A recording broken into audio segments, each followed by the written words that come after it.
Okay, so this is what we're going to be talking about today. I'll stand up, I guess. This is the introduction part of the talk, where we're just talking. We then talk about the characteristics of connecting to the internet. Basically, when you are a web user, you have to connect to the internet. And because you're connecting to the internet, that presents some characteristics that you can't escape regardless of what you're doing. So that's stuff that's important to keep in mind, that when you're trying to identify someone, they had to have gone through this at some point, basically. We'll then talk about offensive ways of determining web users' identity, basically looking at the environment variables to see what IP address they're coming from, starting with there and going through other techniques.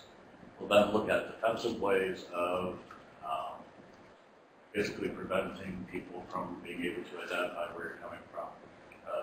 In this case, what we mean is basically borrowing the neighbor's Wi-Fi connection, that type of stuff, so you can immediately attribute where you are physically to your location. We'll then talk about forensic database analysis.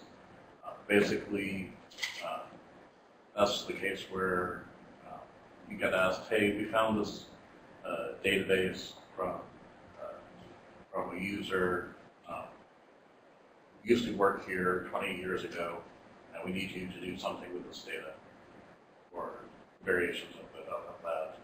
There's a lot of information that you can grab from doing that type of analysis. We'll briefly talk about forensic weblog analysis, which is similar in concept to database analysis. We're not going to go into too much depth into the web analysis other than how to do it broadly, and we'll see how that goes. And then we'll finish it. And I will give the caveat that last time that I taught this course, we went clearly to the last minute. So because I added a couple of new slides, so we'll see how it goes through the course of the day. We'll cross our fingers. So why do we want to bother with this in general? Well, we want to know, like if we're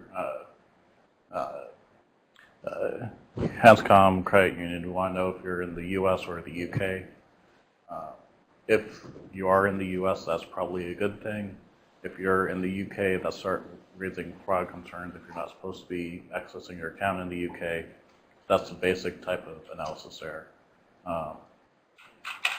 There's other times when you want to hide who you are on the internet. So that's the case when like you're posting to Apple forums, hey, this is the latest pic of the new Apple iPhone 6 or something like that, which you got somehow.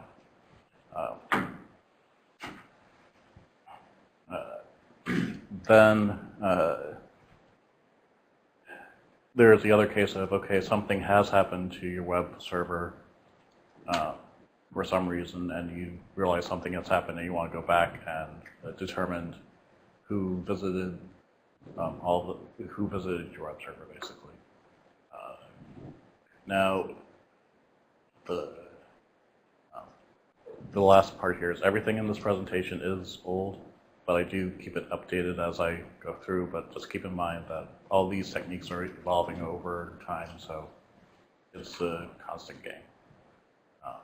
But it's all good. And do good, not evil. I'm not a lawyer, don't go to jail, all that good stuff.